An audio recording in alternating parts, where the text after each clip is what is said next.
Dear students, welcome to Sridhar CC. August 17 జరిగినటువంటి constable prelims exam యొక్క explanation quant questions question number 22. So ఇక్కడ ఒక మనకి equation ఇచ్చారు xyz నాట్ ఈక్వల్ టు 0 అయితే 27x³ minus 729z³ minus 8y³ by xyz value అంతా calculate చేయమన్నారు. ఇక్కడ మనకి ఇచ్చినటువంటి ఈక్వేషన్లో అన్ని లెఫ్ట్ హ్యాండ్ సైడ్కి కనుక తీసుకొచ్చినట్లయితే 3x minus 5y left hand సైడ్కి వచ్చినట్లయితే minus 2y, 9z left hand సైడ్కి వచ్చినట్లయితే 9z ఈజ్ ఈక్వల్ టు 0. ఇది మనకు వచ్చేసింది. మనకి ఇచ్చినటువంటి ఈక్వేషన్ ఏదైతే ఉందో న్యూమరేటర్ 27x³ 3x హోల్ క్యూబ్గా రాయొచ్చు. థర్డ్ స్టేట్మెంట్ మైనస్ 8y³ అని ఉంది, దాన్ని మైనస్ 2y హోల్ క్యూబ్గా రాయొచ్చు. మైనస్ 729z³ ఉంది, దాన్ని మనము మైనస్ 9z హోల్ క్యూబ్గా రాయొచ్చు. దీన్ని ఏ అనుకున్నట్లయితే దీన్ని బి, ఇది సి అనుకున్నట్లయితే if a plus B plus C is equal to 0 then a³ plus b³ plus c³ will be equal to 3abc అవ్వాలి. 3 ఇంటూ a అంటే 3x, a అంటే 3x, b అంటే మైనస్ 2y, z అంటే minus 9z. Minus of minus plus అవుతుంది. 3 into 3 9, 9 into 9 81, 81 into 2 162 and XYZ కూడా ఉంది. మనకి ఇచ్చినటువంటి ఈక్వేషన్లో మనం ఓన్లీ న్యూమరేటర్ మాత్రమే కన్సిడర్ చేసాం, డినామినేటర్లో బై XYZ అని ఉంది. సో ఇక్కడ డివైడెడ్ బై XYZ రాసినట్లయితే ఇక్కడ కూడా డినామినేటర్లో XYZ వస్తుంది, ఇక్కడ కూడా డినామినేటర్లో XYZ వస్తుంది. ఇవి రెండు క్యాన్సిల్. Final answer 162. మనకి సింపుల్ థియరీ ఆల్జిబ్రాలో మనకి తెలిసిందే, if a plus B plus C is equal to 0 a³ plus b³ plus c³ is equal to 3abc. ఈ ఫార్మే మనం ఇక్కడ యూజ్ చేసాం. Next, a person travels from A to B at 60 km/h in a car and in the return journey the speed is decreased by 20 km/h. వెళ్ళేటప్పుడు 60 km/h speed తోటి వెళ్ళాడు, కానీ return వచ్చేటప్పుడు ఆ స్పీడ్ అనేది 20 km/h అనేది తగ్గింది అని అంటున్నారు, రెడ్యూస్డ్ బై అన్నారు. మరియు తిరిగి వచ్చేటప్పుడు వేగం 20 km/h తగ్గుతుంది. 20 km తగ్గింది అని అంటే రిటర్న్ జర్నీలో 40. if the total time is 5 hours then the distance between A and B. ఇది ఏ అనుకుందాము, ఇది బి అనుకుందాము. వెళ్ళేటప్పుడు ఎంత డిస్టెన్స్ కవర్ చేస్తుందో రిటర్న్ వచ్చేటప్పుడు కూడా అంతే డిస్టెన్స్ కవర్ చేస్తుంది. ఏబీల మధ్య దూరం డి అనుకున్నట్లయితే ఏ నుంచి బికి వెళ్ళి మళ్ళీ తిరిగి ఏకి రావటానికి అది ప్రయాణించే దూరం 2D. టోటల్ డిస్టెన్స్ అనేది total speed multiplied by total టైంకి ఈక్వల్. టోటల్ స్పీడ్ అంటే యావరేజ్ స్పీడ్. వెళ్ళేటప్పుడు 60, రిటర్న్ వచ్చేటప్పుడు 40. 2ab by a plus B, 2 into a into B divided by a plus B into total time అనేది మనకి ఇచ్చిన దానిలో 5 hours అని చెప్పారు, ఇంటూ 5. 2 క్యాన్సిల్ అయిపోయింది, 2 zeros క్యాన్సిల్ అయిపోయినాయి. 6 ఇంటూ 4 అంటే 24, 24 5 టైమ్స్ అంటున్నాము. 24 5 టైమ్స్ అంటే 120 kilometers. Answer 120 kilometers, fourth option. A certain sum is given on compound interest at some rate. Rate of interest ento teliyadu. The sum amounts to 7,500 and 8,750 at the end of 2 years and then 3 years respectively. The sum given on compound interest is principal ento calculate చేయమని అడుగుతున్నారు. 2 సంవత్సరాల తర్వాత మొత్తం 7,500 రూపాయలు, 3 సంవత్సరాల తర్వాత మొత్తం 8,750 రూపాయలు అన్నాం. సో 3వ సంవత్సరం బిగినింగ్లో ప్రిన్సిపల్ అనేది 7,500, మూడో సంవత్సరం చివరిలో 8,750 రూపాయలు. ఇక్కడ వచ్చినటువంటి ఇంట్రెస్ట్ ఏదైతే ఉందో అది 1 ఇయర్కి వచ్చినటువంటి ఇంట్రెస్ట్. ఇక్కడ వచ్చినటువంటి ఇంట్రెస్ట్ 1,250 రూపాయలు. దీన్ని మనం పర్సంటేజ్లోకి కన్వర్ట్ చేయాలి కాబట్టి ప్రిన్సిపల్ మీద 1% వాల్యూ అని అంటే 75. 25తో క్యాన్సిల్ చేస్తే 50 టైమ్స్, ఇది 3 టైమ్స్ కాబట్టి 50/3%. ఇక్కడ కొంచెం జాగ్రత్తగా అబ్జర్వ్ చేసినట్లయితే పర్సంటేజ్ సింబల్ని డిలీట్ చేసినట్లయితే బై 100 వేయాలి. ఆల్రెడీ 3 ఉంది, ఇంటూ 100 అంటాం అంటే 300. 50/300 అంటే 1/6. ఇది ఫ్రాక్షన్. పర్సంటేజ్లో అయితేనేమో 50/3%, ఫ్రాక్షన్లో అయితేనేమో 1/6. ఇక్కడ ఒక చిన్న లాజిక్ చెప్తాను వినండి. మనకి ప్రిన్సిపల్ తర్వాత అమౌంట్ గురించి మాట్లాడుతున్నాం. రేట్ ఆఫ్ ఇంట్రెస్ట్ అనేది 1/6 అన్నారు కాబట్టి డినామినేటర్ ఎప్పుడు కూడా ప్రిన్సిపలే. ఒకవేళ మనం 1 ఇయర్కి కనుక చూసుకున్నట్లయితే ప్రిన్సిపల్ 6 అవుతుంది, రేట్ ఆఫ్ ఇంట్రెస్ట్ 1/6 అన్నాం కాబట్టి దీనిలో 1/6 అంటే 1 యాడ్ అయిన తర్వాత అమౌంట్ అనేది 7 అవుతుంది. అంటే 6 పార్ట్స్ 7 పార్ట్స్ అవుతుంది. ఇది 1 ఇయర్కి అయినట్లయితే. అదే ఒకవేళ 2 ఇయర్స్ కనుక్కున్నట్లయితే 6, 7 ఇలానే ఉంటాయి. ఇది 6 స్క్వేర్, ఇది 7 స్క్వేర్. ఎక్స్పోనెంట్లో టైం పీరియడ్ వస్తుంది అంటే 36 పార్ట్స్ 49 పార్ట్స్. ఒకవేళ 3 ఇయర్స్కి కావాలి అని అనుకుంటే ఇది 6 క్యూబ్ అవుతుంది, ఇది 7 క్యూబ్ అవుతుంది. ఇది కూడా నంబర్ ఆఫ్ పార్ట్స్. సో ఇక్కడ మీరు 2 ఇయర్స్కి ఇచ్చారు, 2 ఇయర్స్ దైనా తీసుకోవచ్చు, లేదా 3 ఇయర్స్కి ఇచ్చారు, 3 ఇయర్స్ దైనా తీసుకోవచ్చు. ఈ క్వశ్చన్ ఆన్సర్ చేయడానికి 2 పద్ధతుల్లో ఎలా అయినా తీసుకోవచ్చు. 2 ఇయర్స్కి తీసుకుంటున్నాము. 7,500 అనేది 2 సంవత్సరాల మొత్తం amount after 2 years. Amount after 2 years అంటే 7 స్క్వేర్ 49 పార్ట్స్. 49 పార్ట్స్ ఇది కాబట్టి 1 పార్ట్ కావాలి అని అంటే 49. మనల్ని అడిగింది ప్రిన్సిపల్ అడిగారు. ప్రిన్సిపల్ అంటే 6 స్క్వేర్ పార్ట్స్ అంటే 36 ఇంటూ 36. ఇది మనకు వచ్చేటటువంటి ప్రిన్సిపల్. లేదు 3 ఇయర్స్ తర్వాత ఇది తీసుకున్నాం. 8,750 అనేది amount after 3 years. 6 cube 7 cube అంటున్నాం. 7 క్యూబ్ అంటే 343 పార్ట్స్.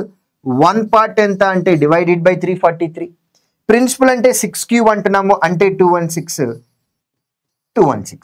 ఇదైనా చేయొచ్చు, లేకపోతే ఇదైనా చేయొచ్చు. రెండిట్లో ఏదైనా సరే చేయొచ్చు.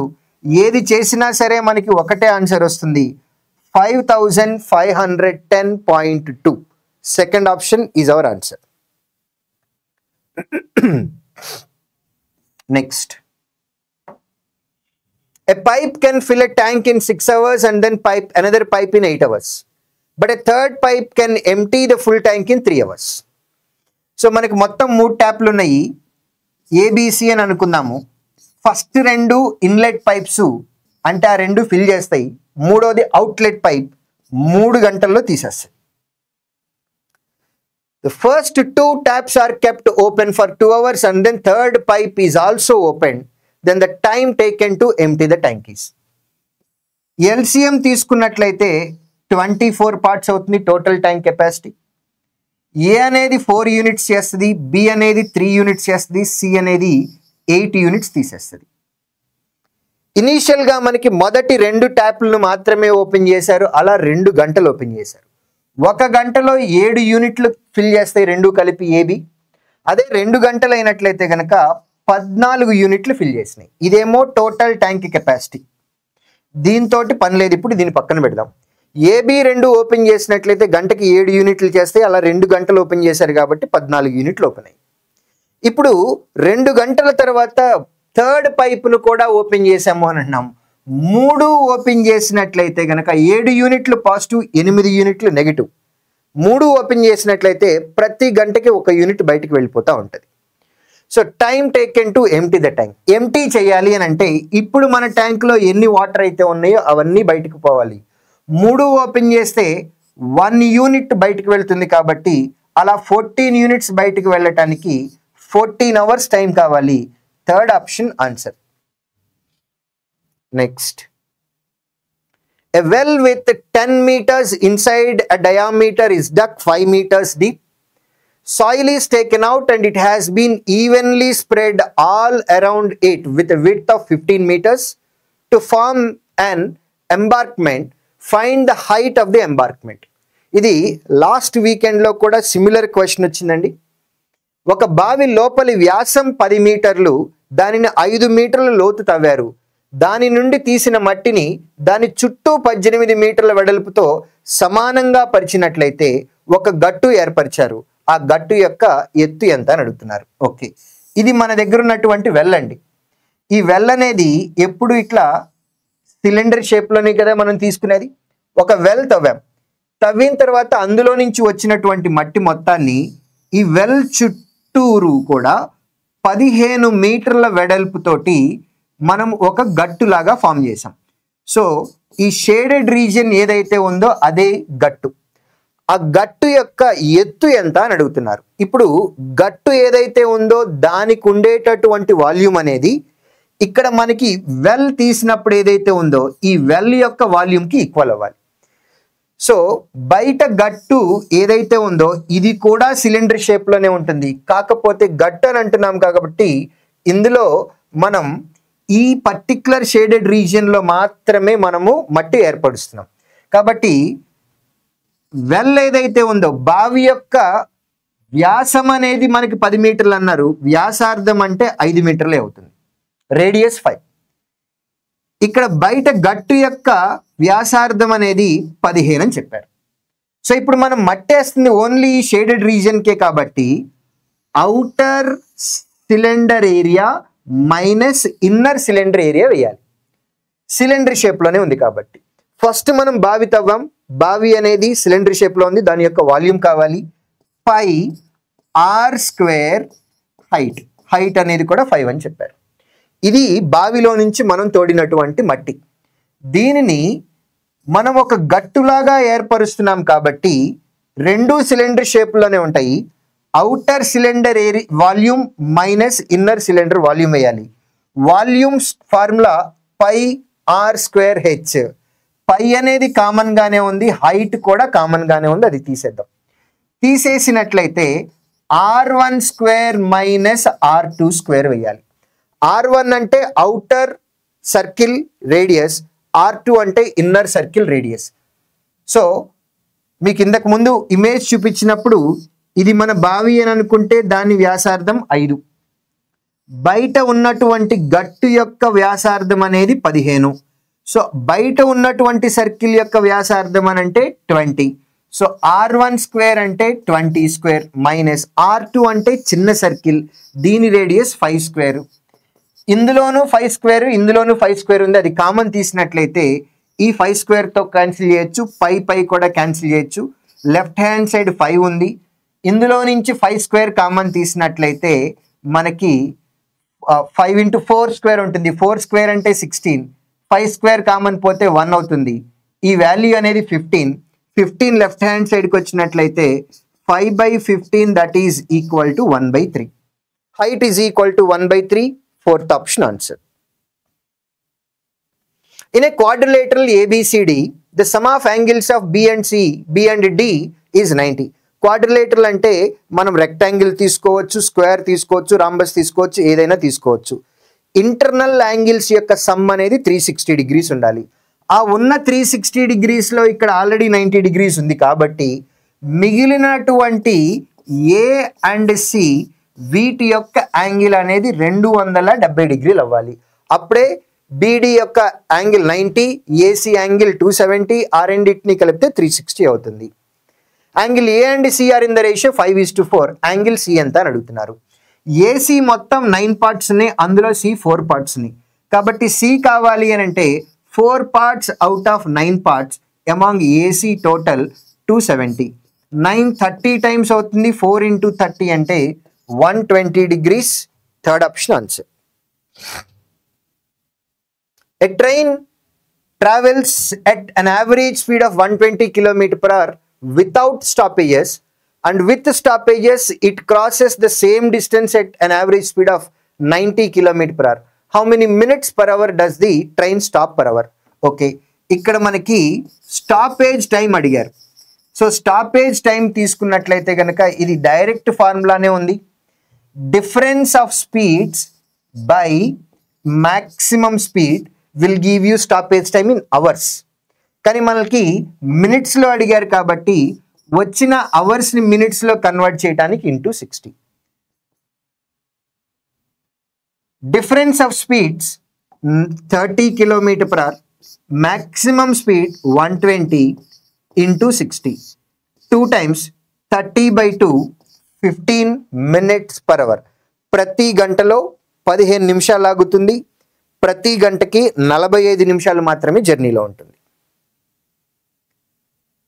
The incomes of A and B are in the ratio 3:4 and their expenses are in the ratio 5:7.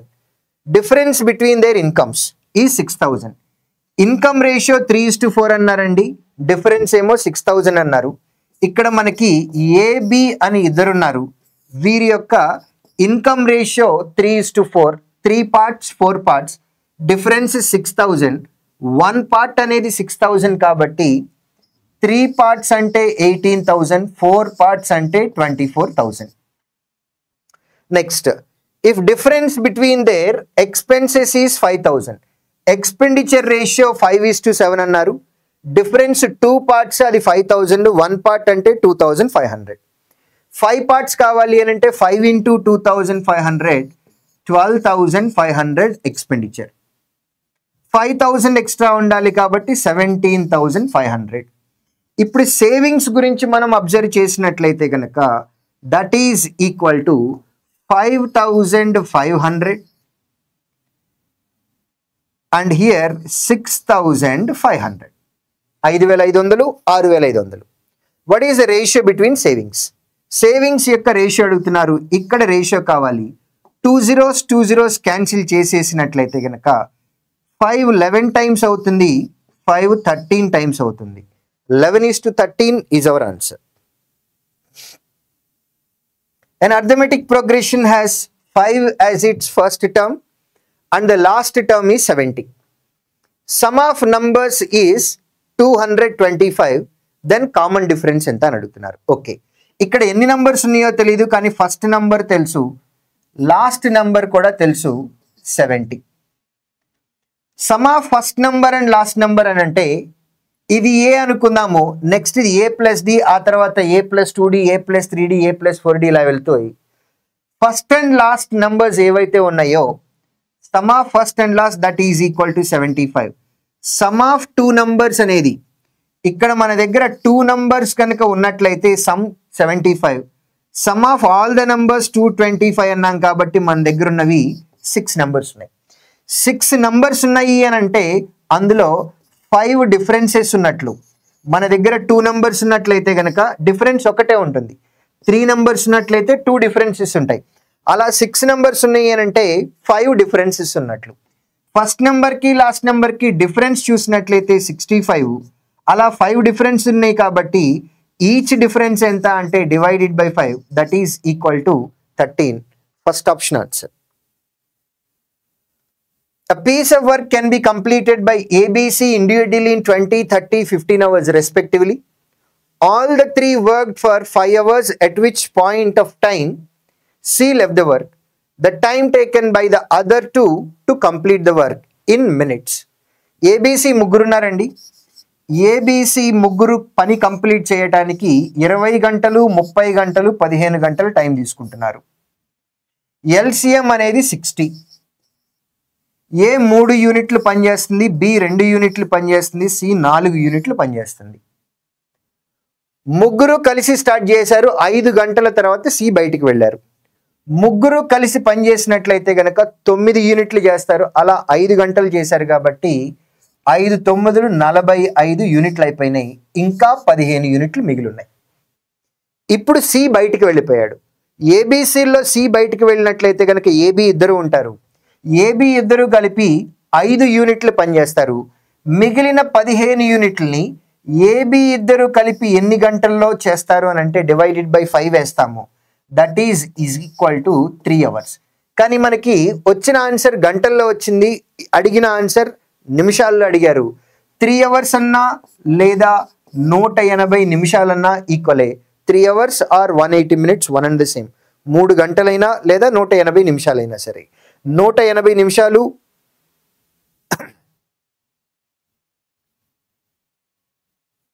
Right, 180 నిమిషాలు third option answer.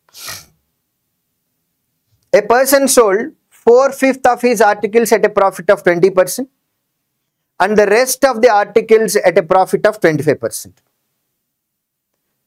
The overall percentage of profit is, overall percentage of profit, 4/5 items ni 20% profit కమ్మారు, మిగిలింది 1/5 item దీనిని 25% profit కమ్మారు.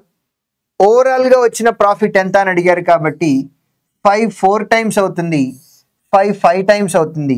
16 + 5 that is equal to 21%. 21%, fourth option answer. In a class of 40 students, 15 students of physics mains average 70 marks, 10 members chemistry has an average of 68 marks, 15 members of mathematics average 62 marks. Then the average mark the class is. ఇప్పుడు టోటల్గా మీరు calculate చేయాలి అని అంటే ఇందులో traditional method అయితే first 15 members ఉన్నారు, వాళ్ళ యావరేజ్ 70. తర్వాత 10 మెంబర్స్ ఉన్నారు, వాళ్ళ యావరేజ్ 68. తర్వాత 15 మెంబర్స్ ఉన్నారు, వాళ్ళ యావరేజ్ 62. ఇది మొత్తం కనుక కలిపినట్లయితే మీకు టోటల్ వస్తుంది 40 మెంబర్స్ యొక్క టోటల్. కాబట్టి యావరేజ్ కావాలి అని అంటే డివైడెడ్ బై 40. ఇది ఒక పద్ధతి, ట్రెడిషనల్. ఇది వేయటానికి నేను ఇష్టపడను. నెక్స్ట్ పోతే 15 మెంబర్స్ ఉన్నారు, తర్వాత 10 మెంబర్స్ ఉన్నారు, ఆ తర్వాత 15 మెంబర్స్ ఉన్నారు. ఈ 15 మెంబర్స్కి యావరేజ్ 70 అన్నాం, 10 మెంబర్స్కి యావరేజ్ 68 అన్నాం, ఈ 15 మెంబర్స్కి యావరేజ్ 62 అన్నాం. ఇప్పుడు ఓవరాల్ యావరేజ్ కావాలి అని అంటే అన్నిటికంటే చిన్నదానికంటే ఎక్కువ ఉండాలి, పెద్దదానికంటే తక్కువ ఉండాలి. యావరేజ్ అనేది చిన్నదానికంటే ఎక్కువ, పెద్దదానికంటే తక్కువ. అంటే 70కి తక్కువ ఉండాలి, 62కి ఎక్కువ ఉండాలి. ఇచ్చిన ఆప్షన్స్లో ఎన్ని ఆప్షన్స్ ఉన్నాయో చెక్ చేసినట్లయితే సెకండ్ ఆప్షన్ థర్డ్ ఆప్షన్ అయ్యే ఛాన్స్ లేదు. అయితే ఫస్ట్ ఆప్షన్ లేకపోతే 4 ఆప్షన్, 2 ఆప్షన్లు ఉన్నాయి. ఒకవేళ ఒకే ఆప్షన్ ఉన్నట్లయితే ఈ క్వశ్చన్ ఏమి చేయాల్సిన అవసరం లేదు, డైరెక్ట్గా ఆన్సర్ పెట్టచ్చు. ఇప్పుడు 2 ఆప్షన్లు ఉన్నాయి కాబట్టి 2 ఆప్షన్లు ఎలా పెట్టాలో చూద్దాం. నంబర్ ఆఫ్ పీపుల్ గురించి మీరు ఆలోచించినట్లయితే ఇక్కడ 15 మెంబర్స్ ఉన్నారు, ఇక్కడ కూడా 15 మెంబర్స్ ఉన్నారు. నంబర్ ఆఫ్ పీపుల్ ఈక్వల్గా ఉన్నారు కాబట్టి ఈ ఇద్దరికి యావరేజ్ అని అంటే 70కి 62కి ఎగ్జాక్ట్గా ఈక్వల్గా ఉండాలి, మిడిల్లో ఉండాలి, అంటే 66. సో ఫస్ట్ దానికి లాస్ట్ దానికి యావరేజ్ క్యాలిక్యులేట్ చేసాం 66. ఇప్పుడు మూడోది 10 మెంబర్స్ ఉన్నారు, ఇప్పుడు వీళ్ళకి యావరేజ్ క్యాలిక్యులేట్ చేయాలి. 68కి 66కి యావరేజ్ క్యాలిక్యులేట్ చేసినట్లయితే ఆన్సర్ అనేది ఈ 2 నంబర్ల యొక్క మధ్యలోనే ఉండాలి. కాబట్టి ఫస్ట్ ఆప్షన్ కూడా ఆన్సర్ కాదు, 4th ఆప్షన్ ఆన్సర్ అని కరెక్ట్గా చెప్పేసేయచ్చు. లేదా ఈ ప్రాసెస్ మొత్తం చేయాలి. ఫస్ట్ దానిలోను లాస్ట్ దానిలోను నంబర్ ఆఫ్ పర్సన్స్ ఈక్వల్గా ఉన్నారు కాబట్టి యావరేజ్ అనేది ఈ 2 నంబర్లకి మిడిల్ నంబర్ అవ్వాలి, అంటే 66. ఇప్పుడు 30 మెంబర్స్కి యావరేజ్ 66, 10 మెంబర్స్కి యావరేజ్ 68. ఇప్పుడు మొత్తానికి కావాలి కాబట్టి ఈ 2 నంబర్లకి మధ్యలో ఉండాలి యావరేజ్. అంటే ఫస్ట్ ఆప్షన్ ఆన్సర్ కాదు, third option answer. Next, a person invest certain amount in 2 banks in such a way that simple interest from one bank at 12% per annum is 6 years is equal to the simple interest equal అంటున్నారు. 6 years కి 12% per annum చొప్పున అంటే 72% of x is equal to that of another bank at 10% per annum for 7 years. 10% per annum 7 years అని అంటున్నాం కాబట్టి 70% of y. x అనేది first దాని యొక్క ప్రిన్సిపల్, y అనేది రెండో దాని యొక్క ప్రిన్సిపల్. రేషియో బిట్వీన్ 2 అమౌంట్స్ అంటున్నారు. ఎక్స్కి వైకి రేషియో కావాలి. x/y is equal to 70/72, 35/36. 35/36, third option answer. Next, Person A completes a work W1 in 8 hours, while person B completes another work W2 in 8 hours. If W1 is only equal to 2/3 of W2, ఇక్కడ ఉందండి logic అంతా కూడా. W1 అనేది W2లో 2/3 అయినట్లయితే 2/3 అని అంటున్నాము. డినామినేటర్లో 3 ఉంది కాబట్టి ఫస్ట్ వర్క్ సెకండ్ వర్క్ ఇలా రెండు ఉంటున్నాయి. ఫస్ట్ వర్క్ అనేది రెండో వర్క్లో 2/3 వంతు అన్నారు. డినామినేటర్లో 3 ఉంది కాబట్టి సెకండ్ వర్క్ అనేది 3 పార్ట్స్ అని అనుకుంటే మొదటి వర్క్ అనేది 2 పార్ట్లు అవుతుంది. ఇది వర్క్ గురించి మాట్లాడారు. ఇప్పుడు అడిగిన క్వశ్చన్ ఏంటో చూద్దాం. Then the number of hours required for AB together, AB ఇద్దరు కలిసి to complete both W1 and W2. AB ఇద్దరు కలిసి పని చేయాలి, W1 అండ్ W2 రెండింటిని కూడా కంప్లీట్ చేయాలి అని అంటున్నాం. సో ఇప్పుడు ఈ క్వశ్చన్లో మనకు కావాల్సింది ఏంటి అని అంటే W1 అండ్ W2 ఈ రెండింటిని కంప్లీట్ చేయడానికి ఏకి ఎంత టైం పడుతుంది, బికి ఎంత టైం పడుతుంది, ఇది కావాలి. W1 అండ్ W2 చూసినట్లయితే మొత్తం ఇది 5 భాగాలు. మనకి ఫస్ట్లో చెప్పినప్పుడు ఏం చెప్పారు, ఏ అనే అతను W1ని 8 అవర్స్లో చేశారు అని అన్నారు. అంటే 2 పార్ట్స్ని 8 అవర్స్లో చేస్తే 2 పార్ట్స్ని 8 అవర్స్లో చేస్తే 1 పార్ట్ని 4 అవర్స్లో చేస్తాడు. మరి W1 అండ్ W2 అంటే 5 పార్ట్స్ కాబట్టి 1 పార్ట్ వర్క్ చేయడానికి 4 గంటలు పడితే 5 పార్ట్స్ వర్క్ చేయడానికి 20 అవర్స్ టైం పట్టుద్ది. ఎవరికి, ఏకి. నెక్స్ట్ బి అనే అతను 2 పార్ట్స్, బి అనే అతను W2 అనే వర్క్ని 8 అవర్స్లో చేశాడు. W2 అంటే 3 పార్ట్స్, 3 పార్ట్స్ వర్క్ని 8 అవర్స్లో చేశాడు కాబట్టి 1 పార్ట్ని 8/3 అవర్స్లో చేస్తాడు. 1 పార్ట్ని 8/3 అవర్స్లో. టోటల్ వర్క్ 5 పార్ట్స్ అంటే ఇంటూ 5, 8 ఇంటూ 5 అంటే 40/3. సో బి అనే అతను W1 అండ్ W2 మొత్తం వర్క్ కంప్లీట్ చేయడానికి 40/3 అవర్స్. మనకి క్వశ్చన్లో ఇచ్చిన ఇన్ఫర్మేషన్ ఇక్కడ 8 అవర్స్ అనేది ఎవరు కంప్లీట్ చేయడానికి, ఏ. ఎవరిని, W1 అనే వర్క్ కంప్లీట్ చేయడానికి. కానీ మన క్వశ్చన్లో W1 అండ్ W2 రెండు కలిపి కంప్లీట్ చేయాలి కాబట్టి మొత్తం వర్క్ని ఏ చేయడానికి ఎంత టైం పడుతుందో ఐడెంటిఫై చేసాం. 2 పార్ట్స్ని 8 అవర్స్లో చేశాడు కాబట్టి 1 పార్ట్కి 4 అవర్స్, 5 పార్ట్స్కి 5 ఇంటూ 4 20. బి అనే అతను W2 అనే వర్క్ అంటే 3 పార్ట్స్ని 8 అవర్స్లో చేశాడు. 1 పార్ట్ని 8/3లో చేస్తాడు. 5 పార్ట్స్ని 5 ఇంటూ 8/3 అంటే 40/3. సో ఇప్పుడు ఏ ఒక్కడు చేయడానికి 20 గంటలు, బి ఒక్కడు చేయడానికి 40/3 గంటలు. ఇద్దరు కలిపి చేయాలి అన్నారు. AB/A+B వేద్దాం. ఏబి చేసినట్లయితే గనక A into B 20 into 40 divided by 3 into A+B 20 plus 40/3, 20 plus 40/3 అని అంటున్నాము. 3 కామన్ తీస్తే 20 ఇంటూ 3 60, 60 ప్లస్ 40 అంటే 100. సో బ్రాకెట్లో 100 డివైడెడ్ బై 3 రాస్తా. 3 క్యాన్సిల్ అయిపోయినాయి, 2 zeros క్యాన్సిల్ అయిపోయింది. 2 ఇంటూ 4 అంటే 8 hours is our answer. 8 hours is our answer, which is 4th option. Next, the side of the square is equal to the diameter of the circle. The area of the square is 784 square centimeters. What is the area of the circle? Circle area ఎంత అని అడుగుతున్నారు అంటే πr² calculate చేయాలి. పై ఉన్న ప్రతి దగ్గర కూడా answer అనేది 11 మల్టిపుల్ అవ్వాలి. ఫస్ట్ ఆప్షన్ క్యాలిక్యులేట్ చేద్దాం. 11 మల్టిపుల్ 12 - 1 11, ఇది 11 multiple.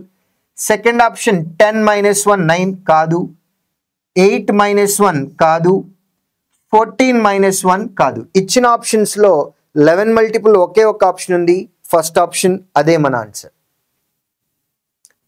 The captain of a cricket team of 11 members is 28 and the wicket keeper is 5 years older than captain.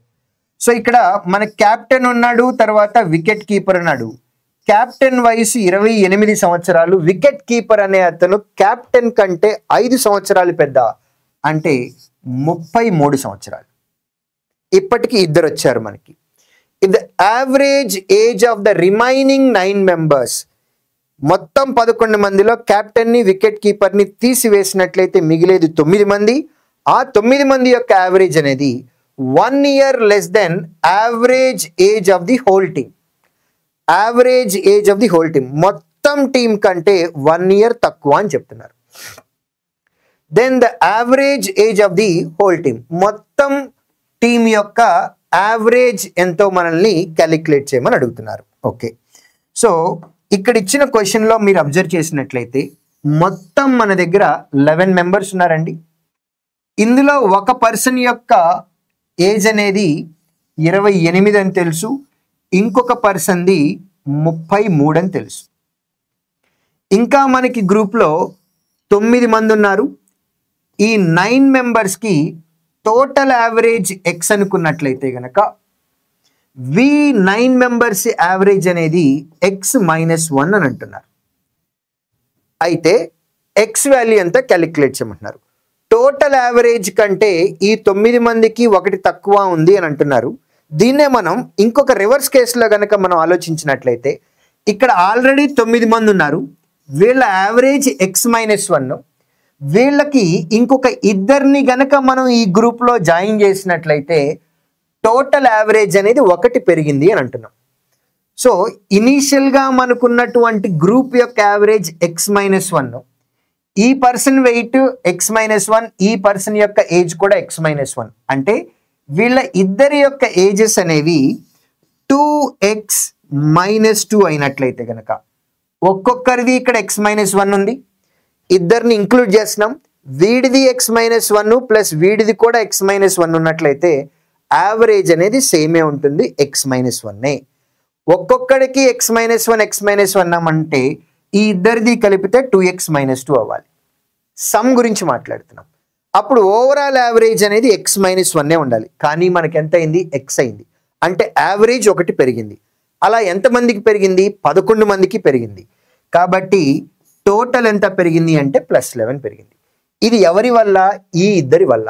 ఈ ఇద్దరి యొక్క సమ్ గనక మీరు అబ్జర్వ్ చేసినట్లయితే గనక 61 = దిస్ మచ్. 11 అనేది లెఫ్ట్ హ్యాండ్ సైడ్కి వస్తే 50, -2 ఇటు వచ్చినట్లయితే +2, 2x = 52, x = 52 divided by 2, that is equal to 26. లేదు ఇదే క్వశ్చన్ మీరు డైరెక్ట్గా క్యాలిక్యులేట్ చేయాలి అని అనుకున్నట్లయితే కనుక టోటల్ 11 మెంబర్స్ ఉన్నారు, 11 మెంబర్స్ యొక్క యావరేజ్ అనేది x అని అనుకున్నాం కాబట్టి total is equal to 11x.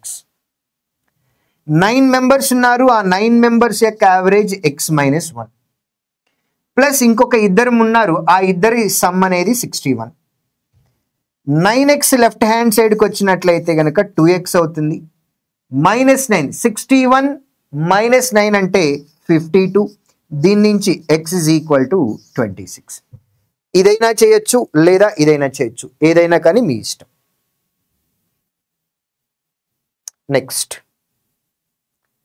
a number lies between cube of 14 and then 15. 14 cube కి తర్వాత 15 క్యూబ్ కి మధ్యలో ఉంటుంది. The number is divisible by 5. ఆ నంబర్ ఏదైతే ఉందో ఈ నంబర్ అనేది 5 తోటి డివిజిబుల్ అవుతుంది.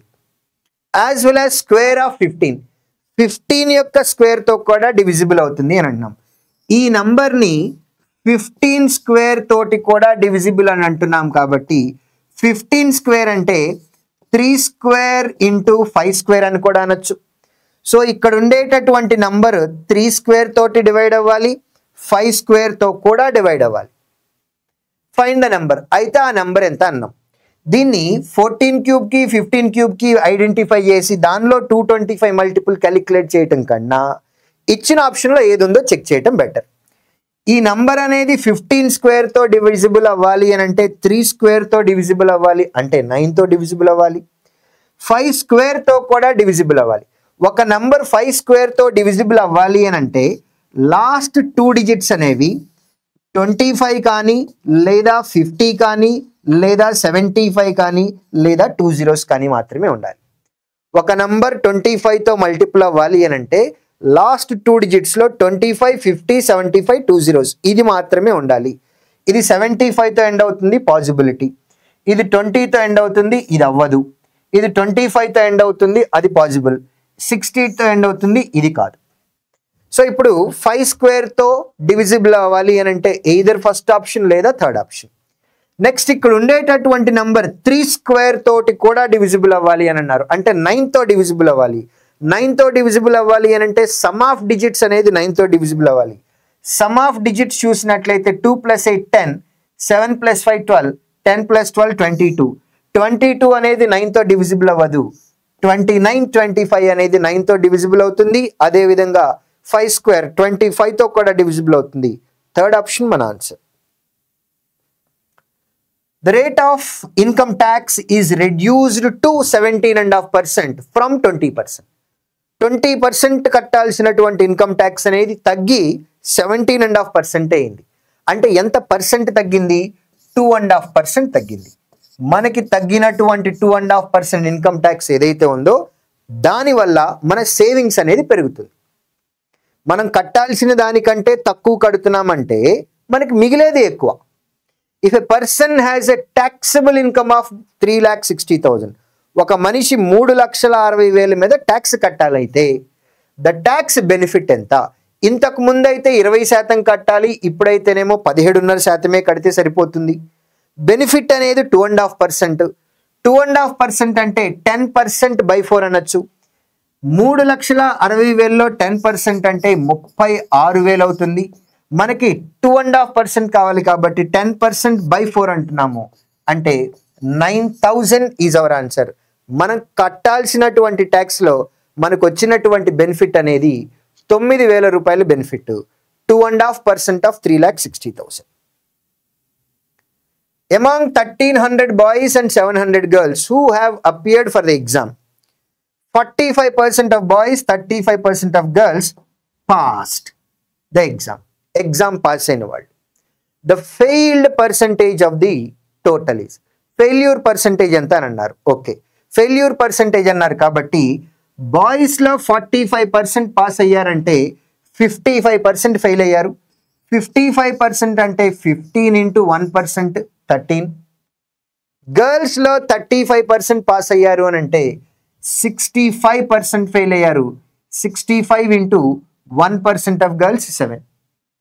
వీరు టోటల్ ఫెయిల్యూర్స్. యావరేజ్ అని అడిగారు కాబట్టి టోటల్ నంబర్ ఆఫ్ స్టూడెంట్స్ అంటే 2000 ఉన్నారు, divided by 2000. So total failures out of total number of students percentage calculate చేయమన్నారు కాబట్టి ఇంటూ 100 ఇది క్యాలిక్యులేట్ చేస్తే మనకు కావాల్సినటువంటి ఆన్సర్ వస్తుంది.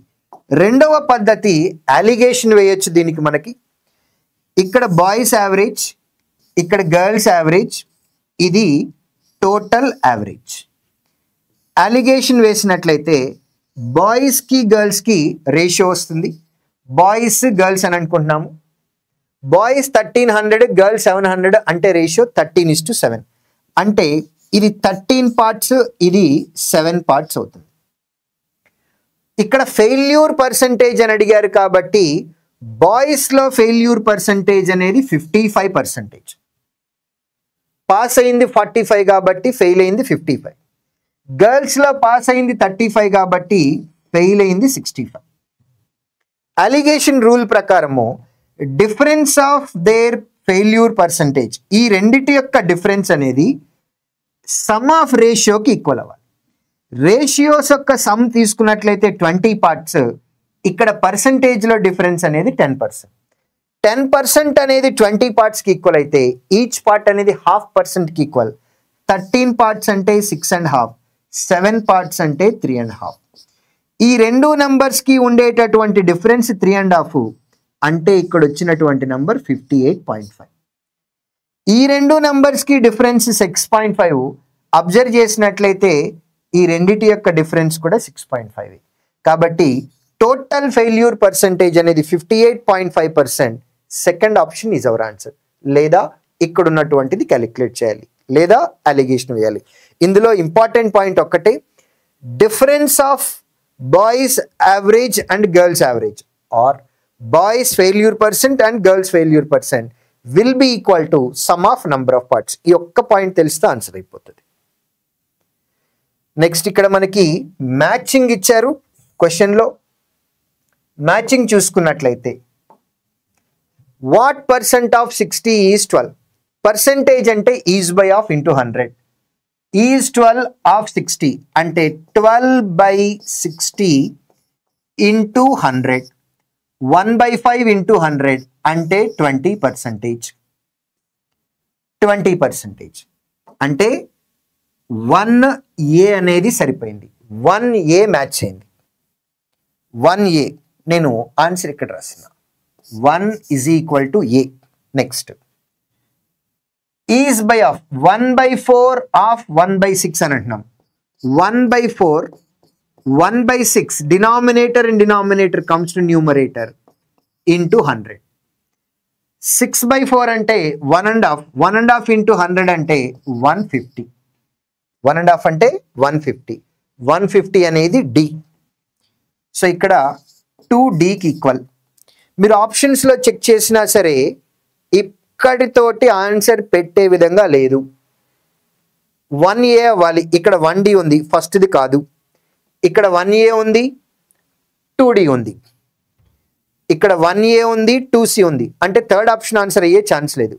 ఫోర్త్ ఆప్షన్ చూస్తే 1A అండ్ 2D. సెకండ్ ఆప్షన్కి పాసిబిలిటీ ఉంది, ఫోర్త్ ఆప్షన్కి కూడా పాసిబిలిటీ ఉంది. కాబట్టి నెక్స్ట్ది కూడా మనం చేయాల్సిందే. Is by of. ఈజ్ అంటే 91, ఆఫ్ అంటే 7 ఇంటూ 100. 7 13 టైమ్స్ 13 ఇంటూ 100 అంటే 1300. 1300 అనేది Bకి ఈక్వల్ కాబట్టి 3Bకి ఈక్వల్. ఇంకా ఫోర్త్ది మనం చెక్ చేయాల్సిన అవసరం లేదు. 4C అవి తీరాల్సిందే. 1A 2D 3B. 1A 2D 3B 4C. Second option right answer. 3 persons ABC have started a business with a total investment of 4.1 lakh. 4,10,000 కలిపి పెట్టారు. In this A invested 30,000 more than B, B invested 40,000 more than C. So ఇక్కడ ABC అని ముగ్గురు ఉన్నారండి. B కంటే A ఎక్కువ invest చేశాడు, C కంటే B ఎక్కువ ఇన్వెస్ట్ చేశాడు. కాబట్టి Cని C రూపీస్ అనుకున్నాం. C కంటే B 40,000 ఎక్స్ట్రాగా పెట్టాడు అంటే C ప్లస్ 40,000 అని అనుకుందాం. ఏ అనే అతను 30,000 మోర్ దెన్ B అని అన్నాం. B కంటే 30,000 అంటే ఏ ఇన్వెస్ట్మెంట్ అనేది C ప్లస్ 70,000. ABC ముగ్గురిది కలిపితే 4,10,000 రావాలన్నారు. C ప్లస్ C అంటే 3C ప్లస్ 70,000 40,000 అంటే 1,10,000 is equal to 4,10,000.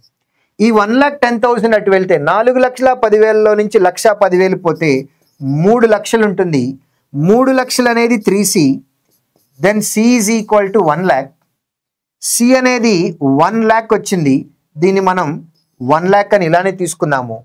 అప్పుడు వీళ్ళ యొక్క ఇన్వెస్ట్మెంట్స్ గురించి మనం మాట్లాడినట్లయితే C 1 lakh అని అంటున్నాము అంటే 100,000 అని తీసుకుందాం.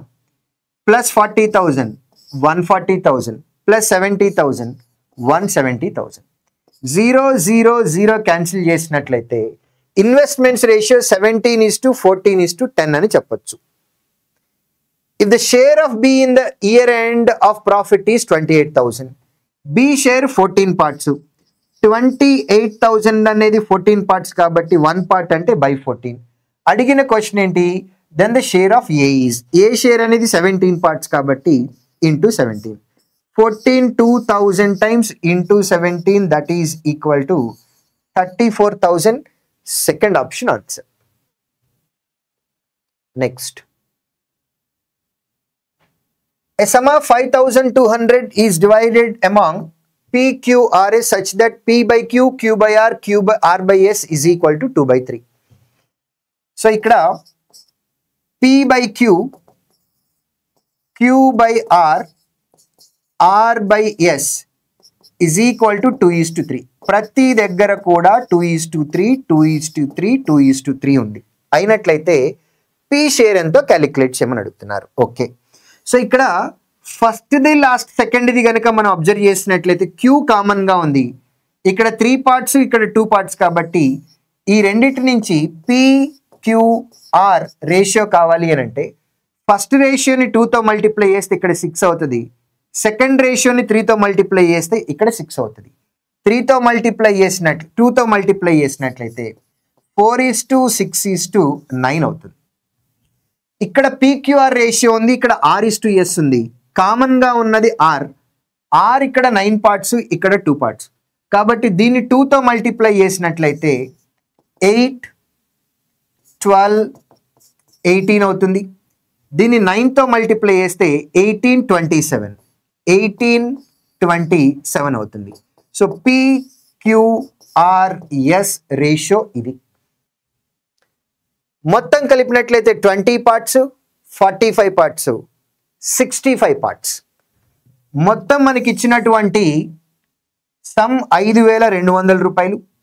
5,200 divided into 65 parts, each part is this much. అడిగిన క్వశ్చన్ పి షేర్ ఎంత అని అడుగుతున్నారు. పీకి వచ్చేటటువంటి షేర్ 8 పార్ట్స్ కాబట్టి 8 parts is this much. 13 400 times 13 5 times 580 times 80 into 8 640. 640. Second option is our answer. PQQR నుంచి PQR రేషియో తీసుకొచ్చాము. PQR ఉంది, తర్వాత RS ఉంది, దాని నుంచి PQRS తీసుకొచ్చాము. నంబర్ ఆఫ్ పార్ట్స్లో తెలిసిపోయి తర్వాత పీకి ఎంత వస్తుందో ఈజీగా క్యాలిక్యులేట్ చేయొచ్చు. క్లోజెస్ట్ ఎక్స్ప్రెషన్ టు అన్నాం. 0.125 అన్నాం అంటే 1/8 ఇంటూ 0.25 అంటే 1/4 ఇంటూ 0.1428 అంటే 1/7 ఇంటూ 0.1666 అంటే 1/6 into 32 into 6. 8 into 4 32, 32 cancel, 6 cancel, leftover answer 1/7. 1/7 అంటే 4th ఆప్షన్. ఇక్కడ మనకి ఇచ్చినటువంటి ఎక్స్ప్రెషన్ ఉంది, ఈ ఎక్స్ప్రెషన్ యొక్క ఆన్సర్ క్యాలిక్యులేట్ చేయమని అడుగుతున్నారు. ఓకే, 1/√16 మైనస్ √15 కనుక తీసుకున్నట్లయితే దీన్ని √16 ప్లస్ √15 తోటి న్యూమరేటర్ని డినామినేటర్ని గనక మల్టిప్లై చేస్తే denominator a minus B into a plus B అంటే a² మైనస్ b² ఫార్మాట్లోకి వెళ్ళిపోయి √16 whole square 16 minus √15 whole square 15 అంటే 16 మైనస్ 15 అంటే బై 1 అవుతుంది. ఇక్కడ మైనస్ ఉంది. ఇక్కడ కూడా మనము √15 ప్లస్ √14 తోటి కనుక మనం యాడ్ చేసినట్లయితే √15 ప్లస్ √14 తోటి న్యూమరేటర్ని డినామినేటర్ని మనం మల్టిప్లై చేసినట్లయితే కనుక a minus B into a plus B √15 whole square minus √14 whole square, ఇక్కడ కూడా 1 వస్తుంది. నెక్స్ట్ మరలా ప్లస్ ఉంది, √14 ప్లస్ √13 డివైడెడ్ బై 1. అలా మనకు వచ్చేటటువంటి లాస్ట్ టర్మ్ అనేది √10 ప్లస్ √9 అవుతుంది. మీరు అబ్జర్వ్ చేసినట్లయితే √15 minus √15 cancel, minus √14 plus √14 cancel. So ప్రతి టర్మ్లోనూ లాస్ట్ది మాత్రమే మిగులుతుంది. అలా అన్నీ క్యాన్సిల్ అయిపోయి ఫైనల్గా మనకి మిగిలేది √16 అంటే 4 అవుతుంది. లాస్ట్ టర్మ్ √9 అంటే 3 అవుతుంది. 4 + 3 that is equal to 7. 4 + 3 that is equal to 7. ప్రతి దానికి కూడా ఇన్వర్స్ తీసేసుకొని మనం యాడ్ చేసుకుంటూ వెళ్ళిపోతున్నాం. A man observes a top of a pole of height 25 meters with elevation angle 45 degrees. The height of the man is 2 meters. The distance between man and the pole is. ఇక్కడ ఒక pole ఉందండి, ఇక్కడ ఒక person ఉన్నాడు. ఈ person యొక్క height అనేది 2 metres అని చెప్పారు. ఈ పోల్ యొక్క హైట్ 25 మీటర్స్ అని అన్నారు. ఈ పర్సన్కి పోల్కి మధ్యలో ఉన్నటువంటి గ్యాప్ ఎంతో క్యాలిక్యులేట్ చేయమని అడిగారు. పర్సన్ అనే అతను టాప్ ఆఫ్ ది పోల్ని అబ్జర్వ్ చేశాడు. పర్సన్ ఇక్కడ ఉన్నాడు, ఇక్కడి నుంచి ఈ టాప్ని అబ్జర్వ్ చేయడానికి 45 డిగ్రీస్ యాంగిల్ అని చెప్పారు. సో ప్యారలల్ లైన్ కనుక మనం తీసుకున్నట్లయితే ఇక్కడ యాంగిల్ 45 డిగ్రీస్ ఉంది. పర్సన్ హైట్ ఇది 2 మీటర్స్ అని అన్నారు కాబట్టి ఇది కూడా 2 మీటర్స్ అవుతుంది. అప్పుడు ఇక్కడి నుంచి ఇక్కడికి 23 అవుతుంది. ఈ మొత్తం కలిపినట్లయితే 25 అవుతుంది. సో యాంగిల్ అనేది 45 డిగ్రీస్ అని చెప్పారు కాబట్టి distance between pole and the person X అనుకున్నట్లయితే కనుక 23/x is equal to tan 45 degrees, that is equal to 1. X is equal to 23. X is equal to 23, which is first option. Right? ఇంతటితోటి ఇవాల్టి జరిగినటువంటి August 17 జరిగినటువంటి constable prelims ఎగ్జామ్లో ఉన్నటువంటి pure maths arithmetic questions explanation complete అయిపోయింది. Next week మరొక paper preliminary ఎగ్జామ్తో కలుద్దాము. Thank you very much.